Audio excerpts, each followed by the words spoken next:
अस्सलाम वालेकुम स्टूडेंट्स। आइए क्वेश्चन नंबर 4 शुरू करते हैं चैप्टर नंबर 2 का।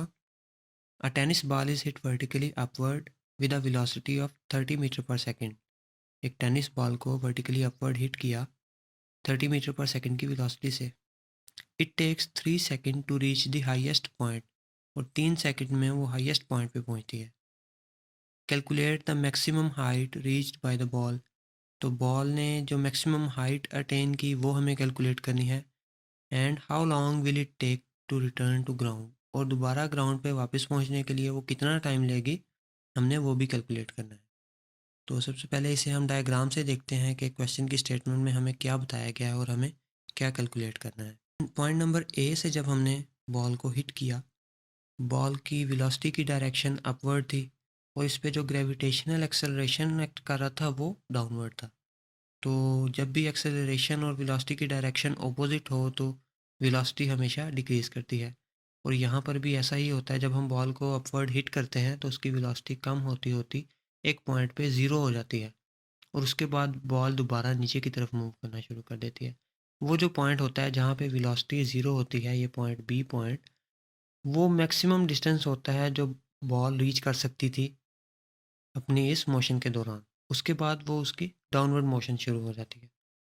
तो हमें क्या करना है, एक तो हमें मालूम करना है कि ए से बी पॉइंट तक जो कि मैक्सिमम हाइट है वो कितनी है, ये हमें कैलकुलेट करनी है।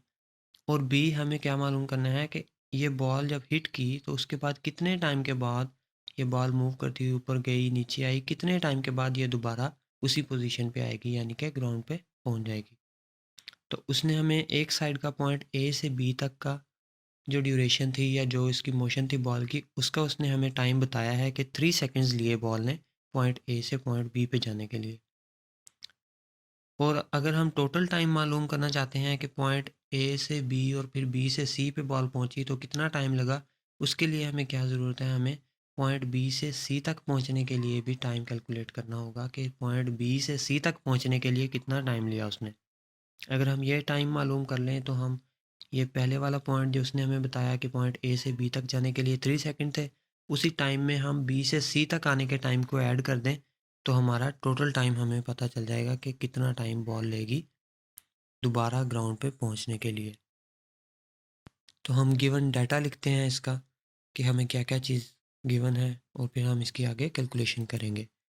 तो उसने हमें इनिशियल वेलोसिटी दी। Initial velocity when the ball is vertically upward moving upward which is vi is equal to 30 metre per second. It takes 3 second, उसने टाइम कितना लिया था, 3 सेकंड लिए थे। और मैक्सिमम हाइट पे उसकी वेलोसिटी कितनी थी, ज़ीरो, जो कि उसकी फाइनल वेलोसिटी है। Final velocity when the ball reaches the maximum height vf is equal to zero. Gravitational acceleration कितना है, 10 मीटर पर स्क्वायर सेकंड, जो कि डाउनवर्ड एक्ट कर रहा था इस पे। हमें मैक्सिमम हाइट कैलकुलेट करनी है और time taken to return to the ground T मालूम करना है। तो सबसे पहले हम कैलकुलेट करते हैं मैक्सिमम हाइट। उसके लिए हम यूज़ करेंगे थर्ड इक्वेशन ऑफ मोशन, जो कि 2as is equal to V F square minus V I square. इस केस में हमारे ए जो एक्सेलरेशन है इस इक्वेशन में वो किसके बराबर है, जी के, जो कि ग्रेविटेशनल एक्सेलरेशन है। इस इक्वेशन में हम ए की जगह यूज़ करेंगे जी। और जो डिस्टेंस एस है, एस हम लेते हैं हॉरिजेंटल डिस्टेंसेस के लिए, और एच लेते हैं हम वर्टिकल डिस्टेंसेस के लिए। तो ये बॉल की मोशन वर्टिकल मोशन है, तो इस केस में हम इस इक्वेशन में एस को भी चेंज कर देंगे एच से। तो हमारी इक्वेशन क्या बन जाएगी, 2gh is equal to V F square minus V I square. यहाँ से अगर हम एच निकालना चाहें तो एच एक साइड पे रह जाएगा, V F square minus V I square over 2g। अब हमें सिंपली इस इक्वेशन में वैल्यूज़ पुट कर देनी है। फाइनल वेलोसिटी की वैल्यू 0 थी, initial velocity 30 metre per square second, उसके अलावा 2 इंटू 10 माइनस, ये माइनस हमने जी की वैल्यू क्यों ली है, क्योंकि वेलोसिटी की डायरेक्शन अपवर्ड थी और ग्रेविटेशनल एक्सेलरेशन की डाउनवर्ड। एक्सेलरेशन की डायरेक्शन डाउनवर्ड है तो हम जी की वैल्यू नेगेटिव लेंगे। तो हम इसे अगर कैलकुलेट करें तो हाइट हमारे पास आती है 45 मीटर्स, यानी कि मैक्सिमम पॉइंट जो बॉल ने रीच किया है वो 45 मीटर हाइट पे है। 45 मीटर पे पहुंचने के बाद उसकी वेलोसिटी ज़ीरो हो जाती है और उसके बाद वो डाउनवर्ड मोशन शुरू कर देती है। अब देखिए बी पॉइंट में हमें क्या फाइंड करना है कि मैक्सिमम टाइम कितना लिया बॉल ने ग्राउंड पे पहुंचने तक। तो उसके लिए हमने क्या करना है, हम डायग्राम से देखें, हमने टाइम मालूम करना है पॉइंट बी से सी तक पहुंचने के लिए, क्योंकि ए से बी तक पहुंचने के लिए जो टाइम लगा था वो हमें ऑलरेडी पता है। तो हमें बी से सी तक पहुंचने के लिए टाइम मालूम करना है। तो देखें, इसकी जर्नी यहाँ से बी पॉइंट से शुरू होगी और सी पॉइंट पे ख़त्म होगी। बी पॉइंट पे उसकी वेलोसिटी कितनी है? ज़ीरो। इसे हम कह देंगे initial velocity. Initial velocity of the ball is zero. Acceleration इसका जी है और इसकी हमें फाइनल वेलोसिटी नहीं पता।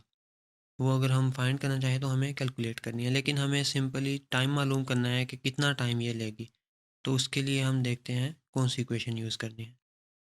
तो इसके लिए हम लिख देते हैं initial velocity is equal to zero, height 45 metres जो हमने अभी कैलकुलेट की है, टाइम हमने कैलकुलेट करना है। We will use second equation of motion. हम सेकेंड इक्वेशन ऑफ मोशन को यूज़ करते हुए इसका टाइम कैलकुलेट करेंगे। सेकेंड इक्वेशन ऑफ मोशन क्या है? S is equal to V I T plus half A T square. इस इक्वेशन में एस को हम एच से रिप्लेस कर देंगे, ए को जी से रिप्लेस कर देंगे, क्योंकि हम वर्टिकल मोशन के साथ डील कर रहे हैं।